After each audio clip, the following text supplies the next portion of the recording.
A tela também.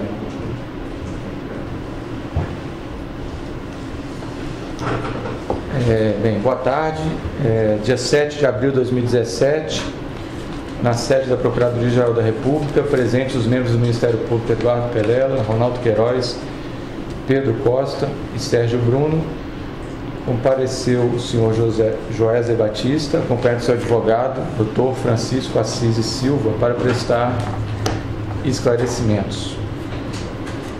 Bem, senhor Joézer, o senhor já contextualizou a vinda aqui do senhor no termo de depoimento 1. Nesse termo de depoimento 2, nós gostaríamos que o senhor abordasse especificamente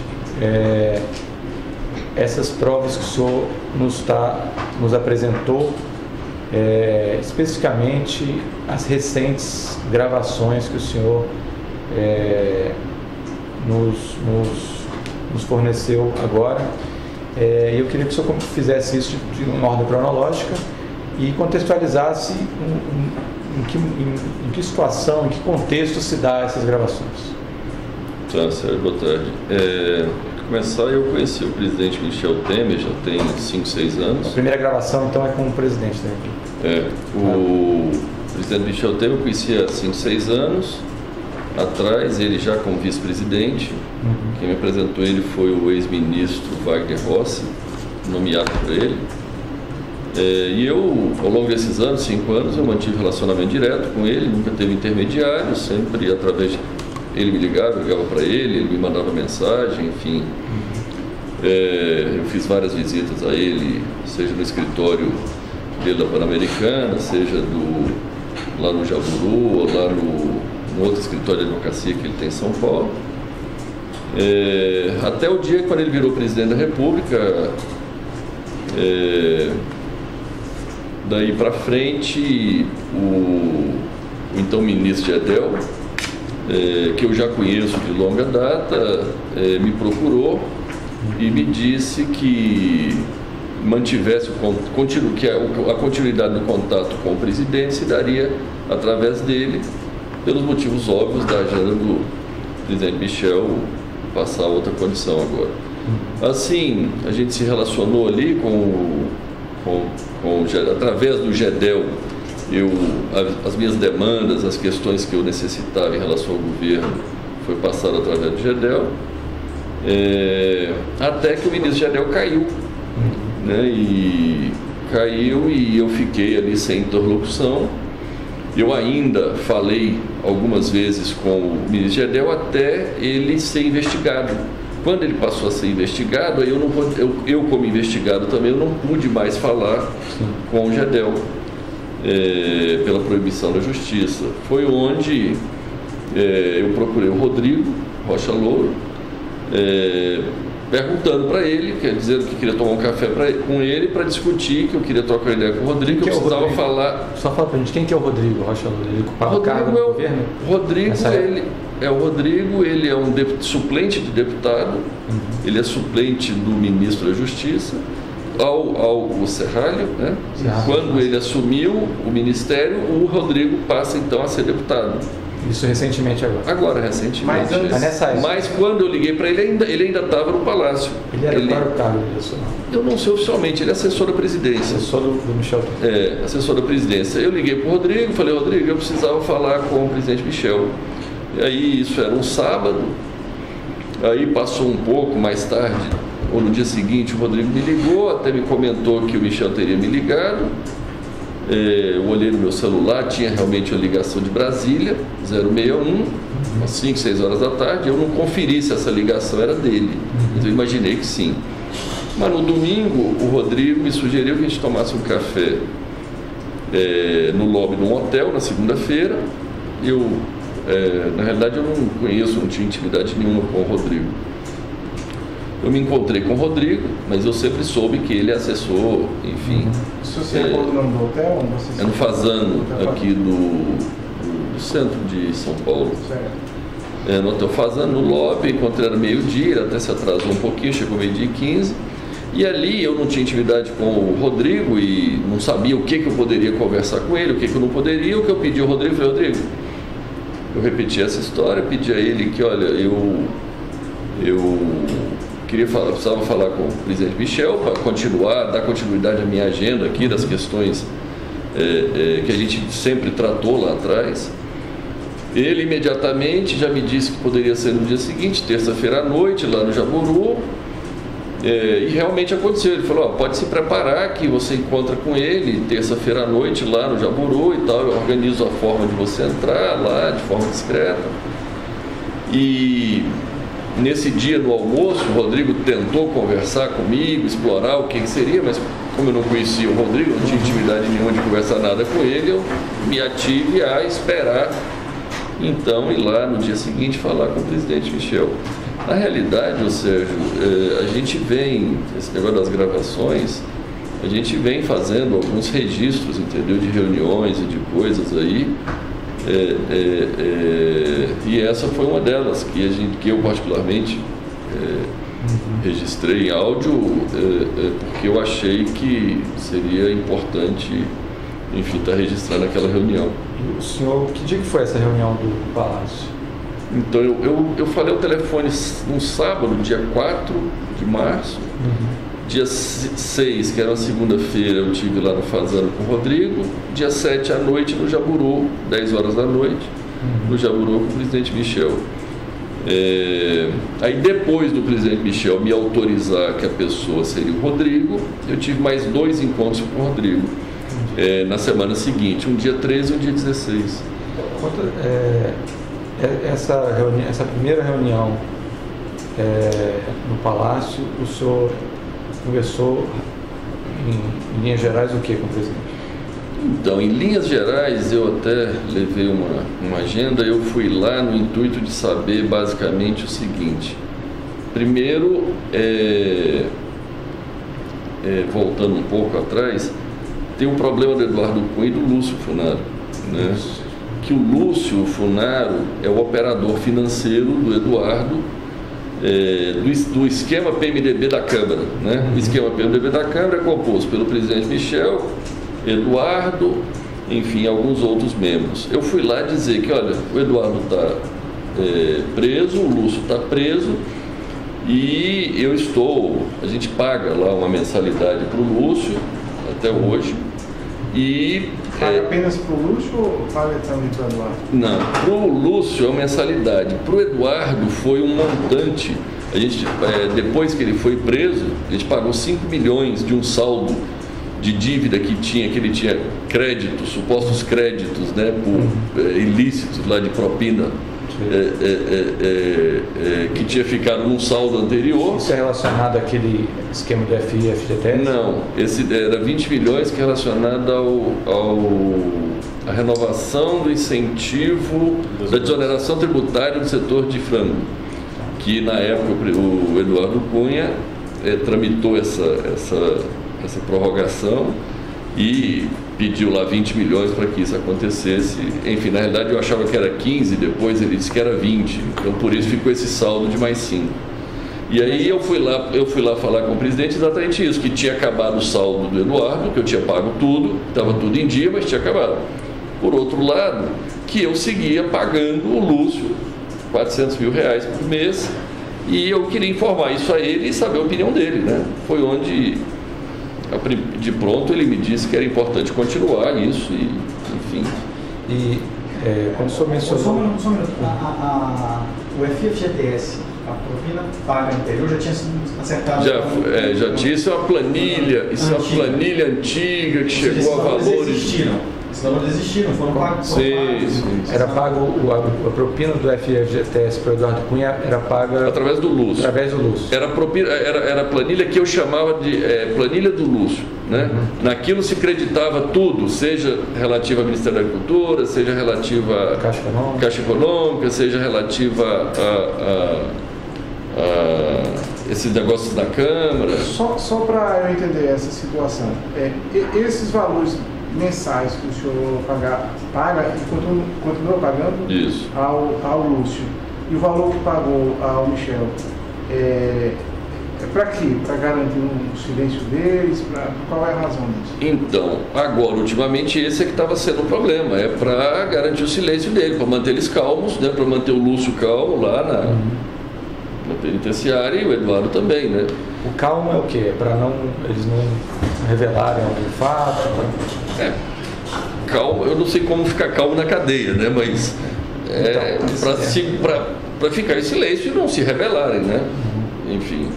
Não havia algum temor de que eles fizessem colaboração premiada, que eles Olha, eu sempre recebi sinais claros de que era importante mantê-los financeiramente, a família e tal, resolvidos, né? Esses sinais vieram de onde? Começou a iniciar, porque assim que ele foi preso, foi muito perto de... O presidente Michel já tinha assumido, né? Foi inicialmente através do Gedel, e aí, quando o Gedel foi investigado, não podia conversar mais com ele, eu fui lá falar com o presidente. E quando o senhor falou que estava cuidando, eu não lembro a expressão que o senhor usou, do Lúcio e do Eduardo, o que o presidente falou? Eu ouvi do presidente claramente ele dizendo que era importante manter isso. A primeira missão minha lá era essa, era ir lá saber dele se o compromisso ainda era necessário, né? Ele me disse de pronto que sim. Tanto em relação a Eduardo quanto ao Lúcio. Ele sabe quem é Lúcio. Sim, quando eu falei Lúcio, ele achou que era o Lúcio, irmão do Gedel. Eu ainda disse, não, presidente, não é o Lúcio Vieira Lima, é o Lúcio Funaro. Ah, tá, entendi.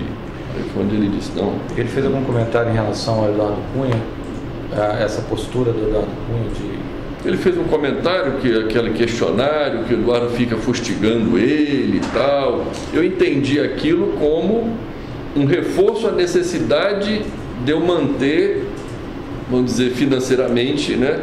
Vamos dizer, porque o que eu entendo é que existe ali um grupo onde parte do grupo está preso, parte está no poder, né? E o Eduardo, o presidente comenta alguma coisa, se o Eduardo pretende que seja ajudado por alguém, que faça alguma coisa por ele? Ele me fez um comentário curioso que ele disse, Eduardo quer que eu ajude ele no Supremo? Poxa, eu posso ajudar com 2, com 11 não dá. Eu também fiquei calado, ouvi ele, não sei como o presidente poderia ajudá-lo. Tá. Isso foi essa gravação, tá. Depois dessa, mais uma coisa sobre essa. Nessa reunião, o senhor disse que tinha uma agenda de interesse. Então, a primeira coisa foi falar com ele que eu estava mantendo financeiramente os dois, certo, e o quanto isso deveria continuar e tal. Ele me confirmou que seria importante. Aí eu passei para a segunda fase, para a segunda parte da minha reunião, que foi perguntar a ele quem seria o interlocutor, dado que o Gedel tinha caído. Ele me disse que era o Rodrigo Rocha Louras, e eu ainda falei para ele, ainda perguntei para ele, falei, o presidente, mas todos os assuntos, que a gente conversa assuntos, né, tem assuntos íntimos, né? Ele me disse com a palavra, o Rodrigo é da minha mais estrita confiança. Aí, depois dessa palavra, né, eu disse, tá bom, então, da agora para frente, não lhe incomodo mais, sigo falando com o Rodrigo.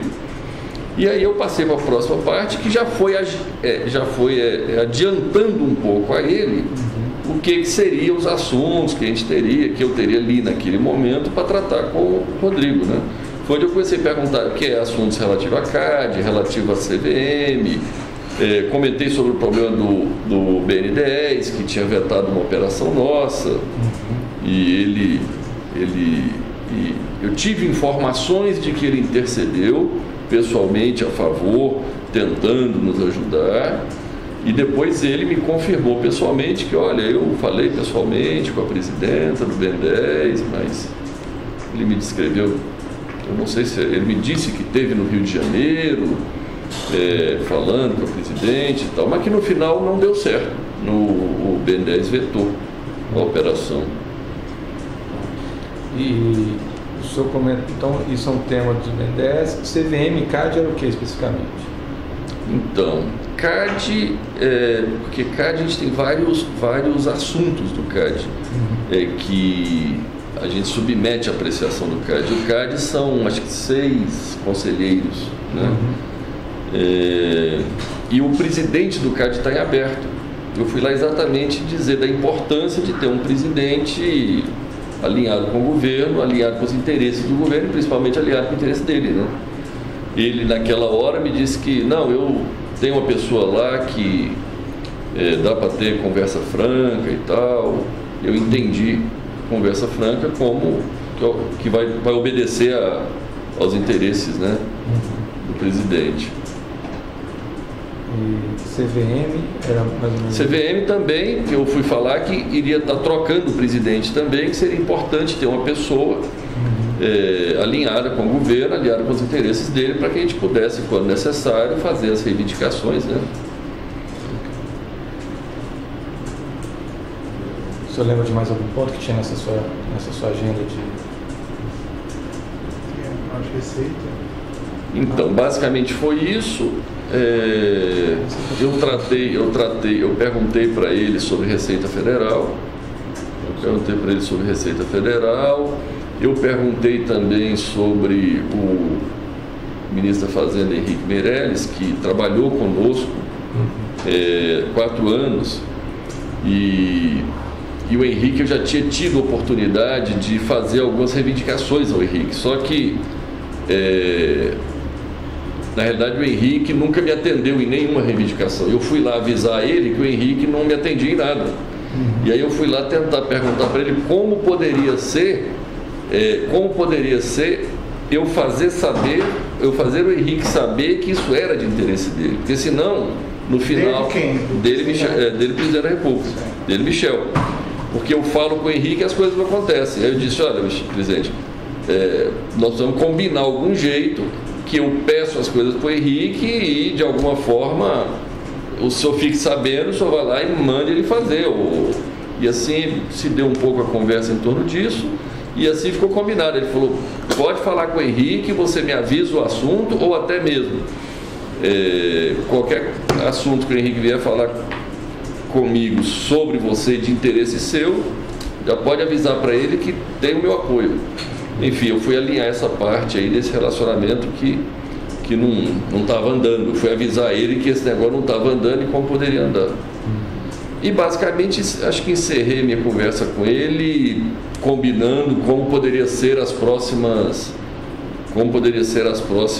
visitas, que tinha funcionado super bem ali, que eu entrei dando o nome do Rodrigo, né? Eu nem dei meu nome, ele até me perguntou se deu seu nome, eu falei: não dei, passei à noite, só abri o vidro, falei que era Rodrigo, entrei, parei direto na garagem e ele me atendeu ali no porão mesmo ali do Palácio do Jaburu.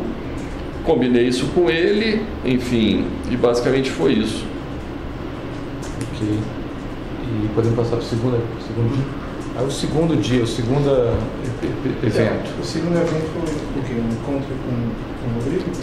Enfim, dado isso... Que aí o senhor falou que ele avalizou o Rodrigo... Isso, ele avalizou e disse que o Rodrigo era a pessoa da mais estrita confiança dele. Eu falei: não, então tá bom, então eu vou seguir os meus assuntos com ele, e assim que eu achar necessário e importante, eu volto aqui a falar contigo. Eu registrei eu gravei essa minha reunião, assim como, enfim, gravei a do Rodrigo, as outras, e na realidade eu quando gravei lá, eu não imaginava estar usando isso, né, para provar amanhã o que, mas se é necessário, nós vamos, né? E quanto a essa segunda? Então, aí foi terça-feira, eu tive com o presidente Michel, aí eu fui, passou a semana, eu me encontrei com o Rodrigo dia 13, na segunda-feira, na minha casa, 3 horas da tarde. A sua casa localizada em? No Jardim Europa. São Paulo. São Paulo, isso. Ele foi lá em casa, 3 horas da tarde, e eu comecei as tratativas com o Rodrigo. Eu disse: Rodrigo, já que o presidente, ele me perguntou como foi a reunião, eu disse: foi muito boa, tratei, estou mandatado aqui a falar contigo, você é a pessoa da mais estrita confiança do presidente Michel, então vamos seguir. Eu peguei a lista de assuntos, que era o CAD, CVM, por aí vai, Receita Federal. Expliquei, fiz um apanhado geral de quais eram as demandas, e o mais iminente ali era a questão do CAD, que tinha uma reunião logo em seguida e tal. Eu falei, Rodrigo, vamos focar na questão do CAD, a gente resolve o CAD, depois a gente vai para as outras demandas. Só uma pergunta, isso foi dia 15? Dia 13, na segunda-feira. 13. Isso. Essa é a que está apresentada? Essa é que está em casa. Aqui não trouxe. Aqui eu não trouxe a do Fazano. Não trouxe a Fazano. Essa é na casa, tá aí. Lá em casa, dia 13, foi onde eu comecei as tratativas iniciais mais macro e fiquei combinado de dia 16 ir na casa dele, já com as questões mais específicas, detalhadas. Então deixa eu entender, a conversa com o presidente foi dia? 7 à noite, terça-feira. 7 de março. A primeira conversa com o Rodrigo foi segunda, 6. Eu tive na terça-feira à noite, com o presidente Michel, 7. Aí eu tive na outra segunda, o Rodrigo esteve lá em casa. Dia 13. Aí eu tive na casa do Rodrigo dia 16, quinta. Isso. Aí quinta eu tive lá com aqueles mesmos assuntos mais detalhados. Eu levei 2 casos específicos, que era o caso do CAD e o caso da Receita Federal. Onde a questão do CAD basicamente é porque a gente está reclamando no CAD contra a Petrobras, que a Petrobras exerce na nossa visão, um monopólio do gás boliviano. E nós temos uma termoelétrica que vive do gás boliviano. A Petrobras tem um contrato onde ela tem a preferência total de todo o gás. E ela compra todo o gás e eu fico sem o gás para rodar, para funcionar a térmica. É uma térmica grande de 480 megas. Localiza onde? Em Cuiabá. O senhor explicou isso para o Rodrigo, o que ele fez? Ele entendeu perfeitamente, ele fez várias perguntas, ele se interessou, ele foi bem diligente, entendeu perfeitamente. E depois quando estava claro para ele o que era a situação, ele ligou para a secretária dele, pediu para conectar com alguém do CAD que eu não conhecia. Ele até botou em viva voz para me ouvir. E ele falou com, acho que é Gilvando, uma coisa assim. Falou do caso, explicou e tal, e explicou que seria importante olhar com carinho a questão. Explicou como ia ser as reuniões e tal. E, assim, para mim ficou claro ali que a coisa ia andar, né? Aí quando ele desligou, ele me falou, ele entendeu a ligação. Essa decisão do CAD poderia representar um benefício econômico? Então, eu expliquei a relevância dessa decisão. A relevância dessa decisão é entre a planta não funcionar, ficar parada, ou seja, não gerar nenhum resultado, ou gerar... planta, só para ficar claro, a planta é a usina. É uma usina termoelétrica. A termoelétrica de Cuiabá. Tá. Ela entre ficar parada ou funcionando, ela pode, eu expliquei isso para ele, pode ganhar 1 milhão, 2 milhões ou até 3 milhões por dia, né? Eu estava falando ali para ele entender a relevância do assunto, né? Ele entendeu. Eu expliquei que tem 2 situações. Tem uma que é vender no curto prazo, que é spot, energia spot, que é no PLD do dia. E tem outra que é a intenção até, que é fazer um contrato de longo prazo de venda e um contrato de longo prazo de compra de gás. Só que, enfim, infelizmente, as coisas ultimamente, ou faz vários tempos, não funcionam se você não entrar em acordo com o político e acertar uma propina e acertar um preço para as coisas andarem. Mesmo coisas do nosso dia a dia, porque nós temos a termoelétrica, é nossa, o gasoduto é nosso. Tudo que eu queria na minha vida é que a Petrobras não existisse na minha vida. Eu falo sempre para a Petrobras, se você não existisse na minha vida, eu estava bom, porque eu não preciso da Petrobras, não preciso do governo brasileiro, não preciso de nada.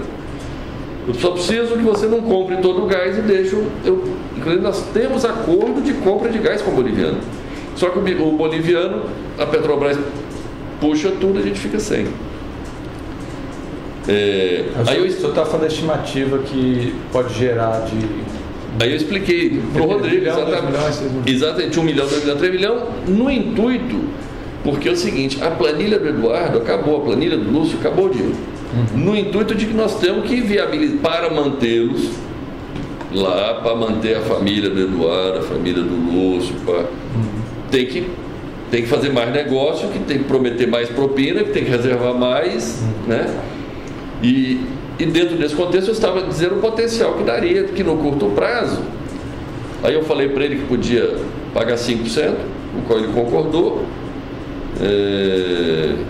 Eu expliquei que a gente abriria uma planilha e à medida do necessário a gente iria ali 5% do lucro da termoelétrica. Se desse certo do CAD dar decisão favorável a nós, para que a Petrobras fornecesse o gás para nós, porque a Petrobras compra tudo e aí ela fica monopolizada. A gente precisa do gás, a gente não consegue comprar o gás. E aí ela não vende o gás, ou quando vende a um preço exorbitante, de forma que a gente nunca consegue ganhar nada.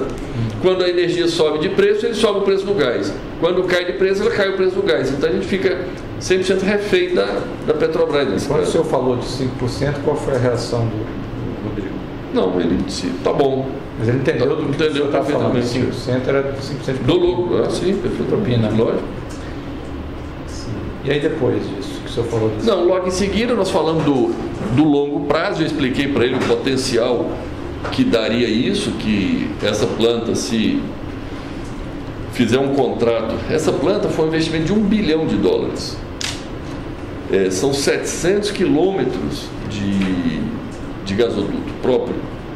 Quem investiu isso foram os investidores americanos, que se cansaram da confusão brasileira e não estavam dispostos a pagar propina para os políticos, então ficou com a planta hora fechada, hora tiveram que arrendar para a Petrobras a preço de banana. Aí eu estava explicando para ele o seguinte: Rodrigo, de longo prazo ele precisa vender a energia com 25 anos e comprar o gás por 25 anos.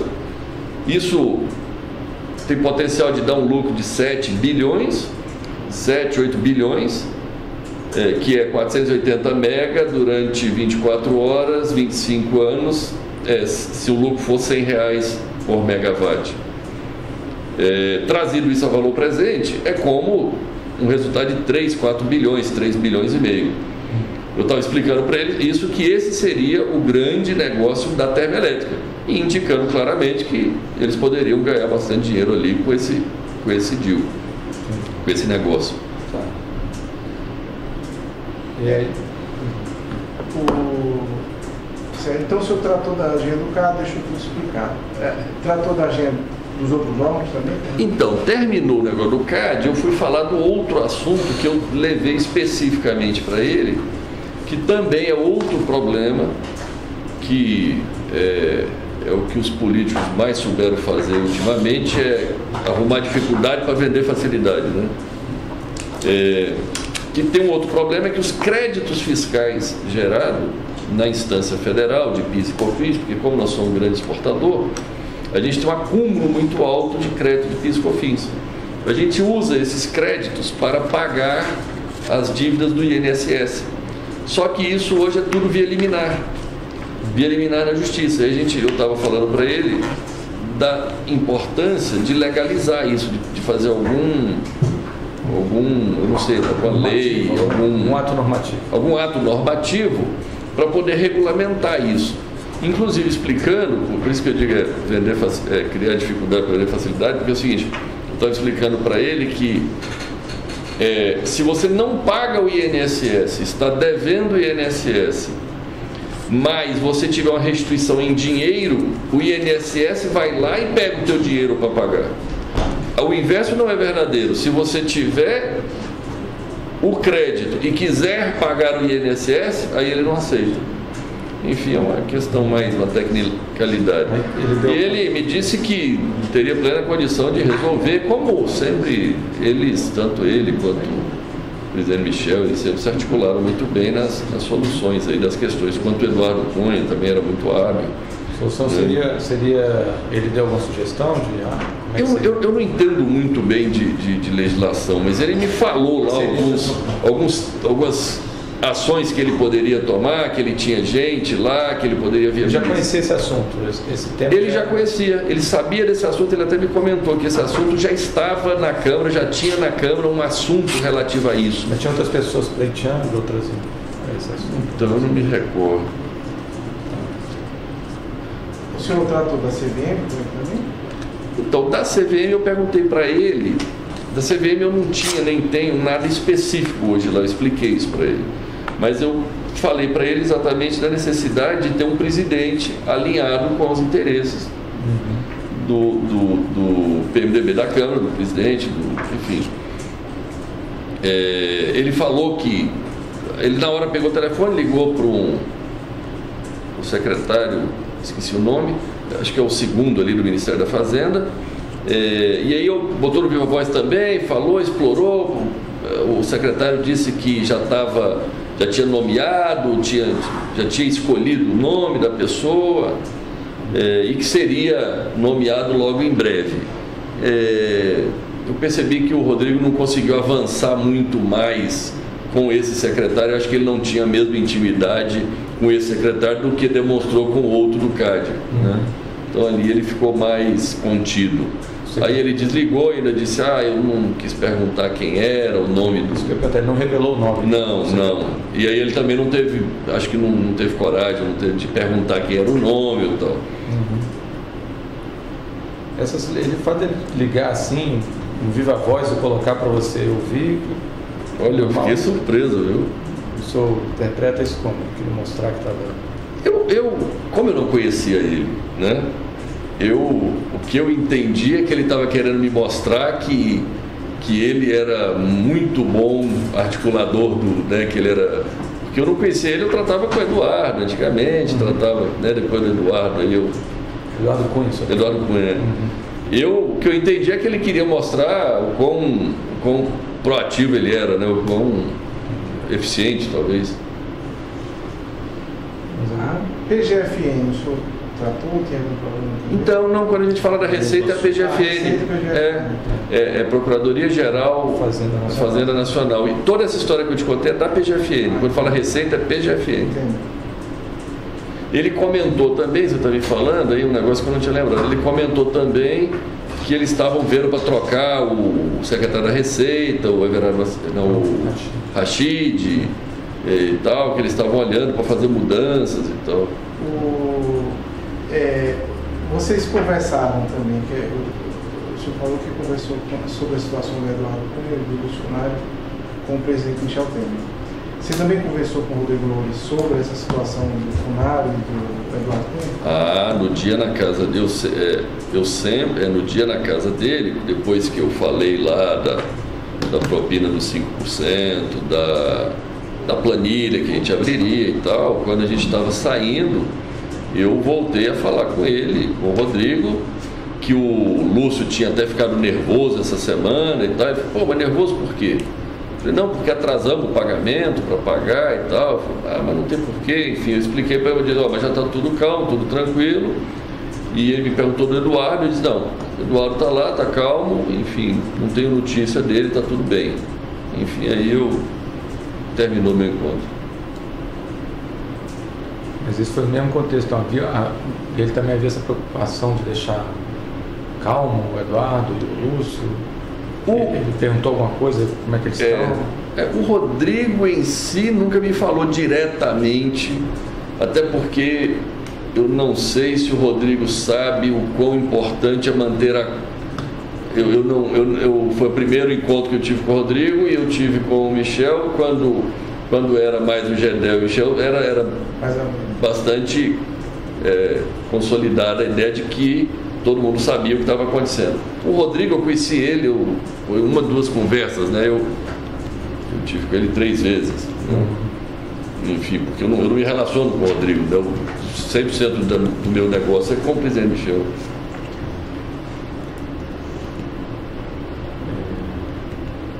Ok, o terceiro evento. Mais alguma coisa sobre isso? Mais alguma coisa? Eu fiquei com uma dúvida aqui, então, até para escrever. esses 5%, o senhor falou também no contexto da planilha do uso e do Funari. Então esses 5% eram conseguindo no final do ano? Iria abrir uma nova planilha com novo crédito para, enfim, porque o dinheiro estava acabando, né? Eu liquidei tudo do Eduardo e o do Lúcio eu estava pagando 400 mil lá. Mas... Só para ver se a gente entendeu, assim, esses esquemas geravam créditos, propinas. Isso, propina. E aí você ia honrando. Pronto, isso. Mais ou menos com uma conta corrente. Quando essa conta zerava, precisava de um novo... Às vezes ficava negativo. Às vezes ficava negativo, que eles continuavam pedindo, não paravam de pedir dinheiro. Às vezes ficava negativo, aí eles ficavam loucos lá atrás que precisavam fazer alguma outra coisa errada para poder gerar outro crédito e... Bem, a forma de pagamento depois a gente vai detalhar no momento oportuno do anexo, né? E montante, especificamente. Mais uma coisa? Vamos passar para o próximo evento? Vamos passar para o próximo evento. Tá. Só para deixar claro, estou tomando nota de algumas coisas dos documentos. O primeiro foi dia 7. Quer um calendário? 7 de março. O primeiro encontro com o Rodrigo, não. Primeiro encontro com o Rodrigo foi dia 6, no Fazano. O Rodrigo, dia 6, nós não temos áudio disso. Eu tenho, é que só que eu não te dei. Não terminou. É porque eu tinha esquecido desse. Você gravou, mas não entregou. 6 de março é segunda-feira. 6 de março. Depois, o segundo... Foi no dia seguinte. No dia seguinte, dia 7, aqui em Brasília. Isso. Ok. Aí depois dia 13, na segunda-feira. Dia 13, com o Rodrigo de novo. Na minha casa. Em São Paulo. Na minha casa. Depois, no dia 16... Na casa dele. Aqui. Pronto. Tá. O senhor lembra o endereço da casa dele? Do Rodrigo? É. Eu tenho. Não lembro de cabeça. É QI 25... Essa é QI 25. Eu tenho. Tá, depois o senhor fornece. Mas é Lago Sul, Lago Norte? Lago Sul. Mais alguma coisa? O próximo evento. Isso encerra o assunto PMDB da Câmara. Isso. Tá. Pronto. Ok. Agora, então o senhor vai falar de um evento que... Teve outro evento que eu também registrou. Registrei também, trouxe aqui para vocês. Que, enfim, de um senador, do Aécio, o qual eu conheci ele na campanha de 2014, e nós fomos o maior doador de campanha dele. Em 2015, ele seguiu precisando de dinheiro, eu acabei, através da compra de um predinho, não sei como, lá em Belo Horizonte, por 17 milhões, esse dinheiro chegou nas mãos dele.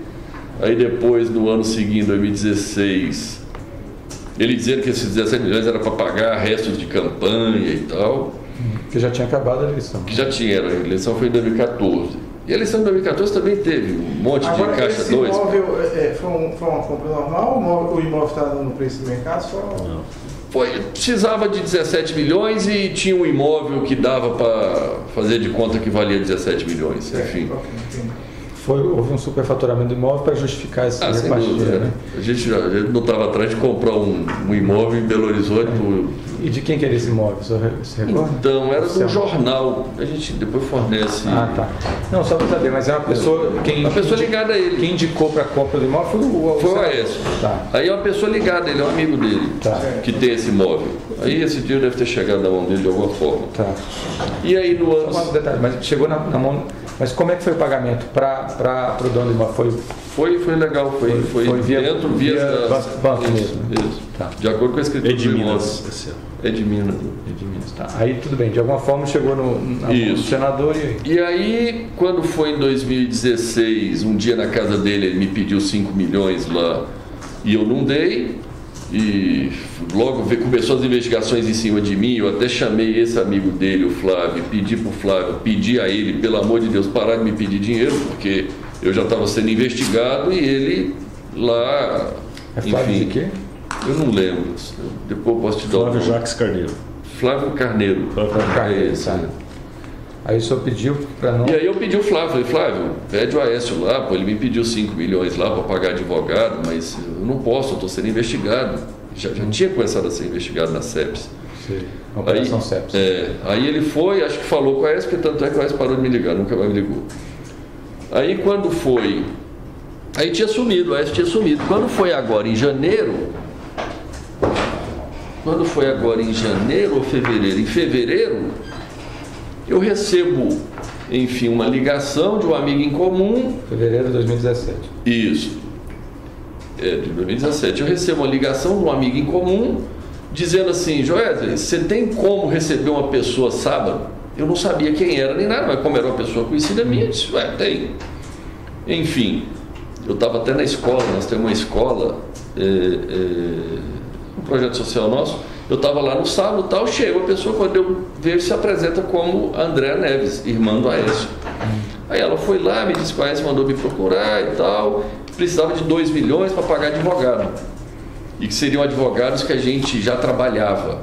Na época eu tomei nota lá e disse: André, me dá teu número aqui, deixa eu ver, deixa eu pensar, porque pagar nota de advogado não dá mais, porque eu já estou mais do que investigado e ainda ter superfaturamento de advogado por serviço não prestado, para poder, esse negócio vai dar errado. Inclusive eu avisei a ela que no fundo nós precisávamos era tentar arrumar, maquiar, fazer uns contratos fictícios ali para tentar dar ar de legalidade do que a gente tinha feito em 2014, da campanha, que teve um monte de coisa ilegal lá que a gente fez na época da campanha. Aí ela entendeu, tal, tudo bem. Eu sei que eu sumi, eu não fiz nada. O primo do Aécio procurou a pessoa que trabalha comigo. E aí falou, cobrando, falou: esse primo? É o Fred que procurou o Ricardo. Aí o Fred procurou o Ricardo procurou o Fred, alguma coisa assim, para acertar esses contratos, esses negócios. Aí, lá no meio da conversa, discutiram como acertar esses contratos fictícios e tal, o Fred cobrou de novo. E aí o Ricardo veio me cobrar. Foi quando eu falei: Ricardo, é o seguinte, eu só converso esse assunto com a Aécio, eu não conheço a irmã dele. Ele manda a irmã dele num sábado vir me procurar. Se o Aécio fala comigo, eu posso pensar o que fazer, mas se o Aécio falar comigo, eu não vou fazer. Tá bem. Eu falei isso, teve um sábado, um domingo, eu não entendi bem. André me liga, me perguntando se eu ia ao Rio de Janeiro, se eu estava indo no Rio. Eu falei: não, André, eu não estou indo no Rio, eu estava em viagem. Ele falou: não, então eu confundi e tal. Como é que faz aquele negócio? Eu disse: olha, eu preciso falar com o teu irmão. Assim, eu acho que o Ricardo com o Fred lá marcou na sexta-feira seguinte. 24. Você lembra dia? Dia 24 de março, na sexta-feira. Recente, tá. Tá, então pronto, dia 24 de março. Aí eu tinha até feito uma viagem, eu cheguei atrasado, foi um dia que deu uma chuva tremenda, eu pousei. E na realidade, eu pousei, aí eu estava indo lá no Hotel Nick, onde era o endereço, no Nick, procura, vai lá no Nick, vai estar lá. Aí eu estava em São Paulo, aí eu liguei para a Andréia, dizendo que eu ia atrasar. Primeiro mandei uma mensagem dizendo que eu não vou chegar às 6 horas, vou chegar às 6h30. Ela disse: ok, ele está aguardando. Daqui a pouco eu cheguei até a chegar perto do hotel ali, eu mandei outra, eu liguei para ela, disse: André, eu tinha uma viagem para Nova York nesse dia à noite.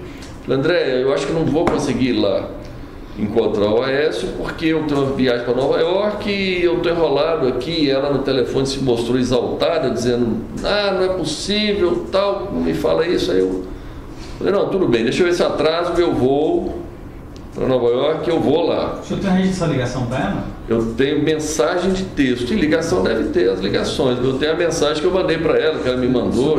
Vai fornecer isso para nós. Com certeza. Aí eu falei: tá bom, então eu vou lá. Cheguei lá, já tinha uma pessoa, devia trabalhar com ele, me esperando. Eu subi no quarto, no 7º andar. Aí cheguei lá, enfim, ele estava meio exaltado, acho que falando com algum repórter, porque alguém... Quando o senhor subiu direto ou se identificou na... Não, eu subi direto. Tinha alguma pessoa me esperando lá na porta já do hotel. Quando eu cheguei, essa pessoa que eu não conheço, deve trabalhar com ele, já me levou direto, subiu, eu não fiz registro nenhum. O senhor chegou com o seu carro? Com o meu carro, parei no valet e subi. Tá. Aí subi, fui direto lá, cheguei lá, ele estava meio exaltado, acho que falando com algum repórter, algum jornalista sobre algum problema, acho que sobre a delação da Odebrecht. Aí desligou e tal, ainda reclamou que o pessoal da Odebrecht delatou ele e tal. Enfim, eu fiquei calado. Ele sentou, acalmou um pouco lá e aí se deu, nós começamos a conversar. E qual foi o primeiro ponto do diálogo da conversa? Então, basicamente, a conversa com a Aécio... O senhor, quem marcou foi ele? Ele que tinha uma pauta ou o senhor também tinha uma pauta? Porque ele queria os 2 milhões. 2 milhões. Mas antes de tocar nesse tema, ele falou de alguma coisa quando ele desligou? Qual foi o comentário dele sobre ele? Então, com a Aécio, primeiro ele se mostrou bastante incomodado com o negócio da delação da Odebrecht. Depois ele fez comentários em relação à necessidade que ele tinha conversado com o Rodrigo, tinha conversado com o presidente Michel na necessidade. Rodrigo Maia, né? Presidente da Câmara, que eu não conheço. Aí falando que negócio do abuso de autoridade, que tinha que aprovar o abuso de autoridade, tinha que aprovar o negócio do Caixa 2 para poder resolver os problemas, se livrar desses problemas e tal. Aprovar o negócio do Caixa 2 é o quê? É a lei, né, do Caixa 2 para anistiar o Caixa 2 para resolver. Inclusive eu comentei com ele, eu falei, pois é, Wes. Inclusive porque é o seguinte, eu relatei para ele, eu falei, até chamei o teu pessoal lá, o teu primo, o pessoal, está reunido lá, vendo como é que nós vamos fazer os contratos fictícios ali para dar ar de normalidade naquilo, porque... Enfim, eu expliquei para ele que tem vários, tem de publicidade, tem de pesquisa, tem de toda a natureza. Da época da campanha, 2014. Eu expliquei para ele que, apesar do Lúcio Funaro estar preso, vamos dizer, a única coisa que está dando certo até agora é um contrato fictício que eu tenho com o Lúcio, de 100 milhões, e que eu falo na imprensa que tem esse contrato e tal, né? Enfim... Aí eu falei, olha, tem que dar arma de normalidade. Ele falou, não, mas nós vamos dizer que terça-feira seguinte estava acertado que ia passar a lei do Caixa 2, ia estar tudo resolvido e tal. Eu falei, pois é, mas depois tem a questão do abuso de autoridade. Ele falou, realmente e tal, enfim, se deu nesse ano. Logo em seguida eu falei para ele agora dos 2 milhões, eu expliquei para ele que não dá para pagar advogado, que ia ser remontar mais problemas. Eu sugeri ele de pagar em dinheiro. Eu falei para ele, falou, mas como paga? Eu disse, se for você que vai receber, eu pago pessoalmente. Se for alguém, eu mando alguém. Se for alguém que trabalha contigo, eu mando alguém que trabalha comigo. Resolvendo ali, ele nominou que seria o Fred, que iria cuidar disso. Terminado, Fred, o primo dele, terminada a história dos 2 milhões, que ia ser tranches de 500 mil por semana. Seriam 4 pagamentos de 4 pagamentos de 500, isso. Não semanais consecutivos, porque a gente tem dificuldade de arrumar dinheiro, tanto dinheiro assim. Aí então deixa para marcar, mas tem uma periodicidade já definida ou não? Não. A semana liga, vai dar, combina. É combinado entre você e o Aécio ou entre eu e o Aécio, que está combinado. A operacionalização se dá com o Fred e o Ricardo. Tá. Isso. Agora o Aécio não se mete mais porque a decisão foi tomada. Foi tomado, 2 milhões, vai ser dinheiro, vai ser o Fred, vai ser o Ricardo. Aí os dois se acertam. Tá. Desse valor, já houve algum pagamento? Teve acho que Teve o primeiro. O acerto foi dia 24. 24. Esse primeiro pagamento, você sabe quando foi? Acho que foi ontem. Ontem. Se concretizou mesmo? Tá.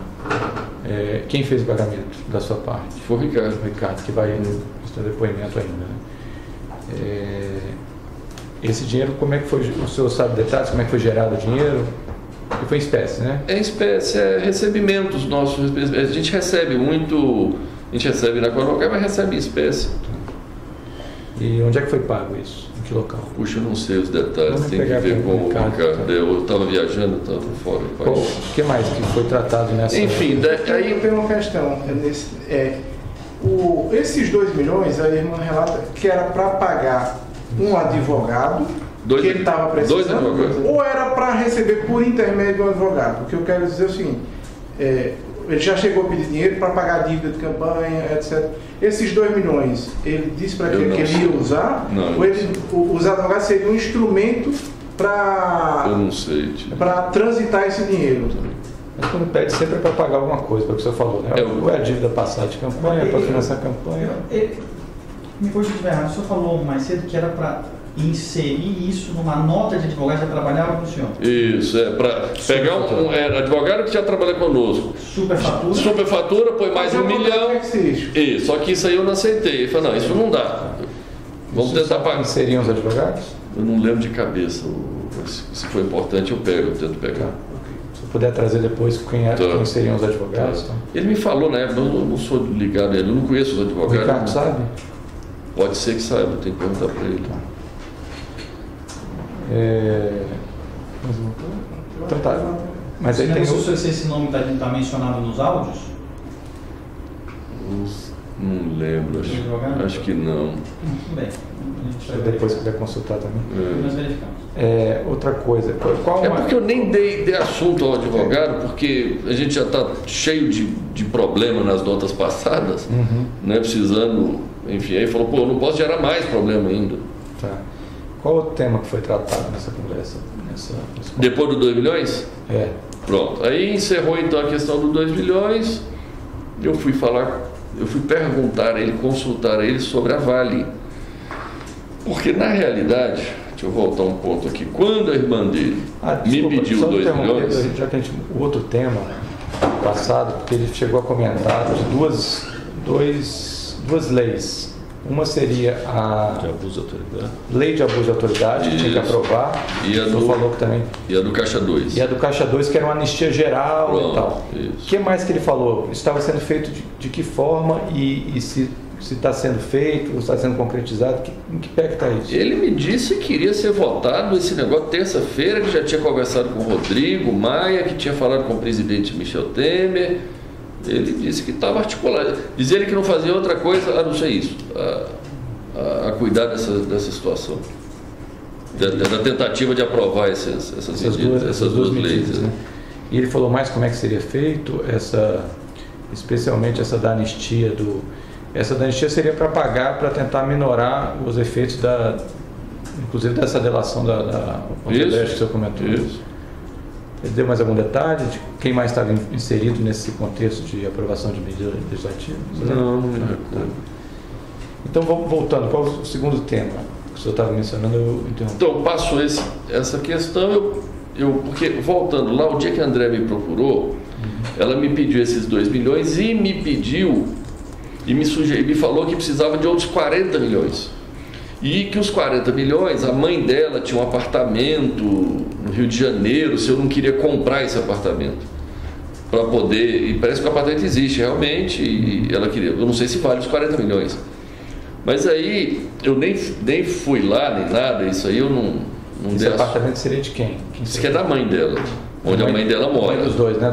Isso, é a mãe deles. E eles estariam precisando de 40 milhões e sugeriram que comprasse o apartamento da mãe por 40 milhões. Parece uma história similar. É similar ao do prédio. Do prédio de Belo Horizonte. Similar ao do prédio. Sim, ela falou aí, por causa dos 40 milhões, eu falei para o Écio, eu fiquei sabendo que você é que está nominando o presidente da Vale. Companhia Vale. Ex-Vale do Rio Doce. Isso, ex-Vale do Rio Doce. Aí ele foi e me confirmou, disse, realmente, é isso mesmo. Aí eu falei, olha, tem uma pessoa que é o Dida, que é o ex-presidente da Petrobras, que é o ex-presidente do Brasil. Edmar Bendini, né? Bendini. Qual é o nome dele? Aldemir Bendini. Isso. Conhecido como Dida. Dida. Eu falei, a André tinha me falado dos 40 milhões, negócio do apartamento. Agora tem aí a presidência da Vale.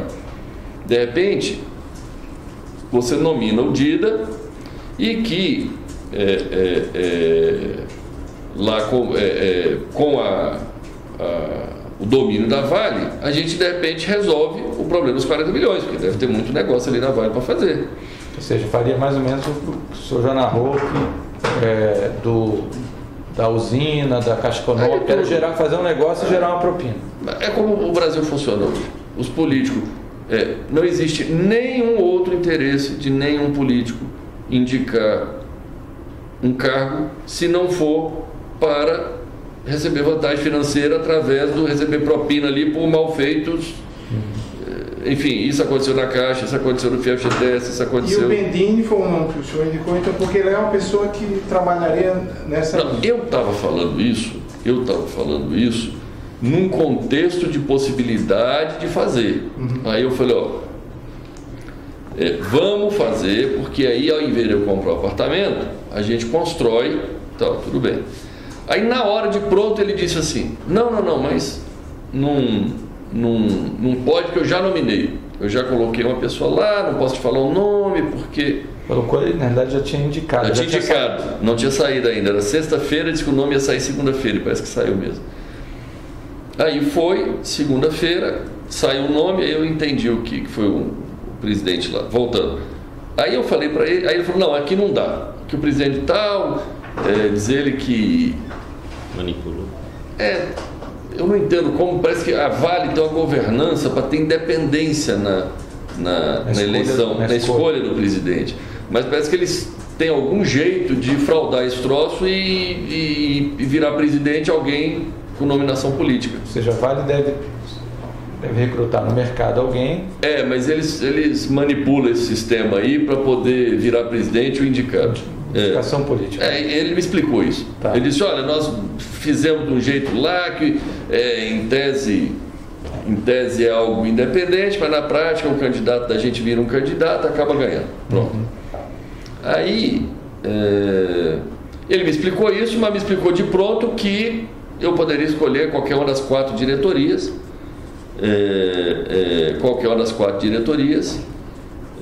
que eu escolhesse lá e tal, que botava quem eu quisesse, se fosse o Dida eu botava o Dida ou pronto. Enfim, aí eu não conheço a Vale, eu não conheço a diretoria. Eu falei, isso tá bom, deixa eu pensar. Aí ele fez muita questão de dizer, esse negócio de 40 milhões esquece, fala pro Dida esquecer disso. É o seguinte, todo o meu assunto é com você, falando em relação a mim. Todo assunto, acerto, eu não quero ter relação e contato com outra pessoa, quero, vamos dizer, nesse contexto, eu falei, não, tá bom, tá bem, já entendi. E aí ficou assim, o negócio da diretoria da Vale para poder ser, de repente, a solução para gerar o tal dos 40 milhões e coisa. E basicamente acho que no geral foi isso. Aí depois tem que pegar o áudio e lembrar de outros detalhes. Mais alguma coisa? Valela? Pedro? Eu só tenho na verdade uma dúvida lá atrás, voltando ao primeiro tema. Você falou que tinha um esquema PMDB da Câmara. Isso. Lá atrás, no primeiro tema. Isso. Na hora eu estava dando notas aqui, me passei. O senhor falou que havia alguns envolvidos, que eu sabia. Nominou o presidente Michel Temer e nominou mais algumas pessoas. E de mais algumas pessoas. O senhor tem conhecimento de quem seria que participaria disso?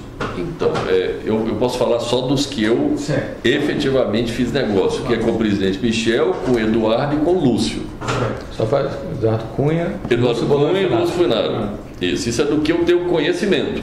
Okay. Agora, que eu tenho conhecimento também que o Michel Temer foi o presidente Michel é quem nominou Wagner Rossi na época, e ele é que nominou todos os ministros da agricultura até antes da Cátia Abreu.